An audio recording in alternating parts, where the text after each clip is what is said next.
प्रश्न यह पूछा गया है पूर्व पक्ष में कि श्री कृष्ण भगवान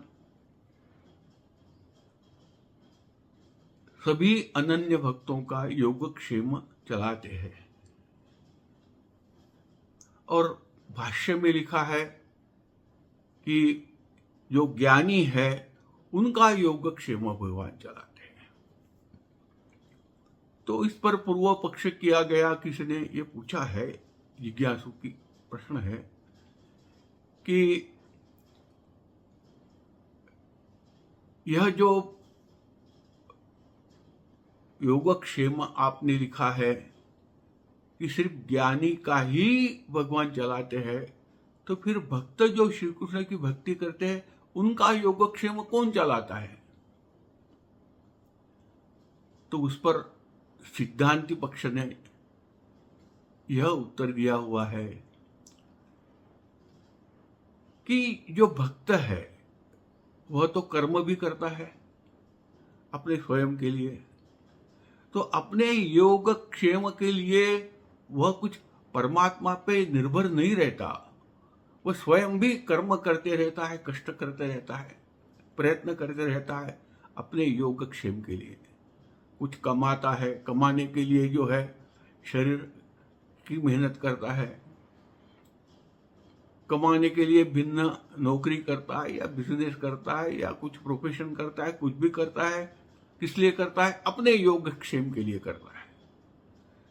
तो जो भक्त है श्री कृष्ण भगवान का, वो कोई पूरी तरह नहीं सोचता कि मैं पूर्ण भगवान पर जो है डिपेंडेंट हूं, भगवान पर जो है भगवान ही सब करने वाले हैं मेरा, ऐसा तो नहीं सोचता। सोचता भी है तो भी वह अपने कर्म तो करते ही रहता है, अपना योगक्षेम चलाने के लिए स्वयं भी प्रयत्न करता है। किंतु जो ज्ञानी है तो वो ज्ञानी कोई प्रयत्न नहीं करता, वो तो श्री कृष्ण भगवान के या परमात्मा के नाम भिन्न भिन्न है। भक्त उसे श्री कृष्ण भगवान कहता है, जो ज्ञानी है उसे परमात्मा कहता है, एक ही बात है। तो जो ज्ञानी है वह तो कुछ अपने योगक्षेम के लिए कुछ प्रयत्न नहीं करता है, कुछ कर्म नहीं करता है, कुछ सोचता नहीं है, वह तो उस परमात्मा पर ही छोड़ देता है। जो उसे मिला वस्त्र वही परिधान कर लेता है, जो खाना मिला खा लेता है, जैसे स्थिति में परमात्मा रखते हैं वैसे ही वो रखता है, और अलग से कोई प्रयत्न ज्ञानी नहीं करता।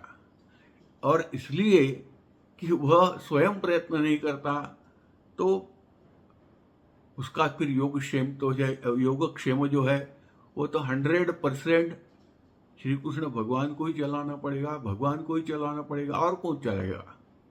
क्योंकि ज्ञानी का शरीर तो है, शरीर है तो जीवित रहना है, जीवित रहना है तो उसकी जो पोषक द्रव्य है उसको मिलना चाहिए शरीर को, हवा पानी अन्न जो भी है उसका, तो वह तो उसको मिलना चाहिए। तो ये सब जो है वह तो परमात्मा पर छोड़ देता है ज्ञानी। उसको कोई जरूरी नहीं कि वो कोई 10-20 करोड़ रुपए का फ्लैट खरीद ले, कोई आवश्यकता नहीं है उसको। कोई ज्ञानी ने अपने लिए कोई चीज की आवश्यकता रखी ही नहीं है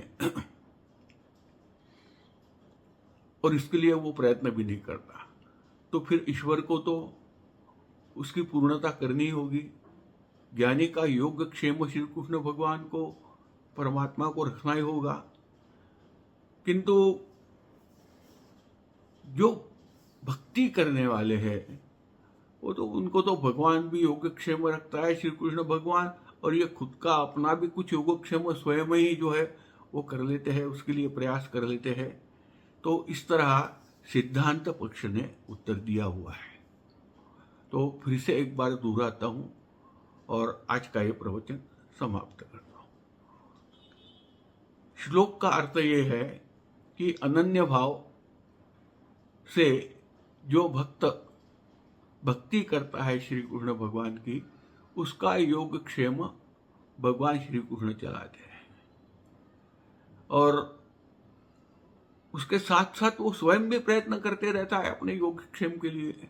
किंतु ज्ञानी का ऐसा नहीं है। ज्ञानी तो पूरा 100% छोड़ देता है भगवान के ऊपर। उसका योगक्षेम तो 100% ईश्वर ही चलाते हैं, परमात्मा श्री कृष्ण भगवान ही चलाते हैं। ऐसा जो है शंकर भाष्य का इस श्लोक पर भाष्य है, शंकर भाष्य शंकराचार्य भगवान का। और अनन्य का अर्थ भी हमने देख लिया। भक्त की दृष्टि से अनन्य सिर्फ श्री कृष्ण भगवान होते हैं, और ज्ञानी के दृष्टि से अनन्य जो है वो परमात्मा होते हैं। तो श्री कृष्ण छोड़कर और भी बहुत भगवान है, और भी देव देवता बहुत है, पर उन सबको भक्त नहीं पूजन करता। पर ज्ञानी के लिए ऐसा कुछ भिन्न है ही नहीं। वो स्वयं भी भगवान से भिन्न नहीं है। सब कुछ उसके लिए एक ही हो जाता, इसलिए वह अनन्य है। यहां मैं समाप्त करता हूं। नमस्कार।